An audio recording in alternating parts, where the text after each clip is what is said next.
Certaines histoires, vous savez, elles ne commencent pas par un plan d'affaires, ni même par une ambition démesurée. Non, elles commencent par un regard, par un instinct.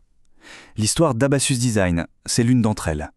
C'est l'histoire d'un chemin qu'il a fallu tracer, parce qu'il n'existait tout simplement pas. Et tout commence là, avec Ababakar Badiane. Pas l'entrepreneur, pas encore. Juste un enfant qui avait cette capacité assez folle de voir des volumes, des espaces, là où les autres ne voyaient que des lignes. C'était un langage qu'il maîtrisait, bien avant les mots.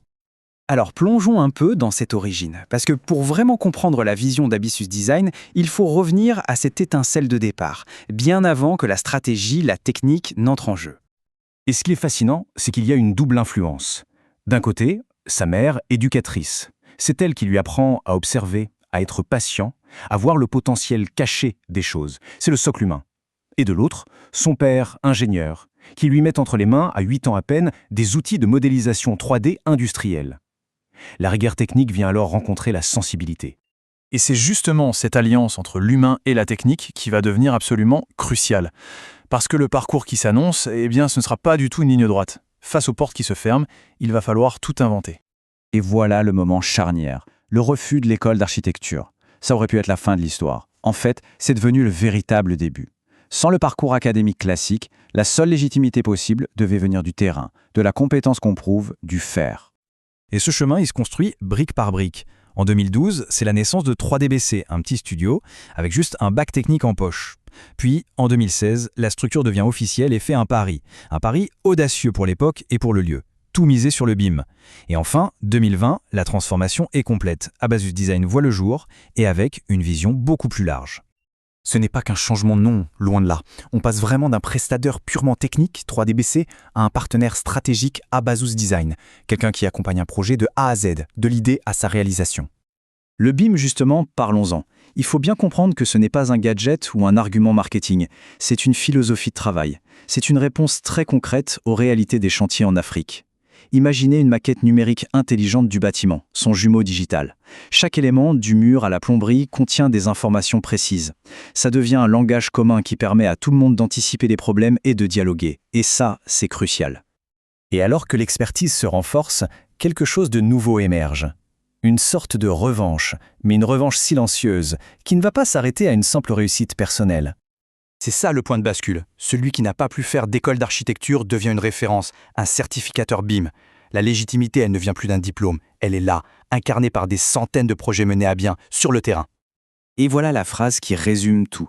C'est le cœur de la philosophie. Construire son propre parcours, ce n'était que la première étape. La seconde, la plus importante peut-être, c'est de le rendre accessible. De l'ouvrir à ceux qui, comme lui, cherchent leur voie. Et cette ouverture, elle a un nom, Cinedea. Née en 2017, cette académie, sa mission c'est de transformer ce manque personnel en une opportunité pour tous. C'est la volonté d'offrir aux talents africains les formations qui manquent sur place et de donner leur lettre de noblesse à des métiers créatifs essentiels. On arrive maintenant à une phase plus mature. Après des années de croissance, l'entreprise se heurte à une nouvelle réalité. Et ça va demander des choix courageux. Le défi est énorme. D'un côté, Abassus Design a une expertise profonde, une approche hyper rigoureuse. Mais de l'autre, le marché continue de voir l'entreprise comme un simple exécutant, rapide et efficace. Alors comment faire comprendre la valeur stratégique quand tout ce qu'on vous demande, c'est de produire vite ? La réponse, ça a été un pivot stratégique assez audacieux. Le déménagement au Maroc en 2021. Attention, ce n'est pas une fuite, c'est une quête. La recherche d'un écosystème plus mature, plus réceptif à l'innovation. C'était l'occasion parfaite pour expérimenter avec des technologies immersives, pour se nourrir de nouveaux savoir-faire, loin de la pression du quotidien. Mais ce détour n'était qu'une étape. Le dernier acte de cette histoire, c'est celui du retour. Un retour pour construire l'avenir, là où tout a commencé, mais avec une vision et une expertise décuplées. Avant de parler du futur, un chiffre. Plus de 300 projets depuis 2012. Ce n'est pas juste une statistique. Non, c'est la somme de centaines de défis résolus, de centaines de visions qui sont devenues réelles. C'est la preuve par le concret. C'est la fondation solide sur laquelle tout le reste est bâti. Et ce travail couvre un spectre incroyablement large. Ça va de la maison sur mesure au projet d'infrastructures complexes, en passant par des missions à l'international. Cette diversité, ce n'est pas un hasard. C'est le résultat d'un parcours qui a toujours exigé une adaptation permanente.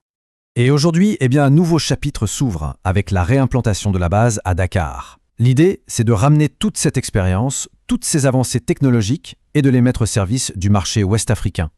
La vision finale, elle est limpide. Créer un véritable écosystème.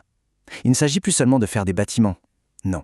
Il s'agit de proposer des solutions complètes, sur mesure, qui combinent la rigueur du BIM, la puissance des technologies immersives et une compréhension profonde des enjeux locaux. Alors, en guise de conclusion, s'il y a une chose à retenir, c'est celle-ci. L'histoire d'Abazus Design, ce n'est pas un conte de fées, pas une réussite sortie de nulle part, c'est le résultat d'un travail patient, constant, construit projet après projet. Et c'est peut-être ça le plus important.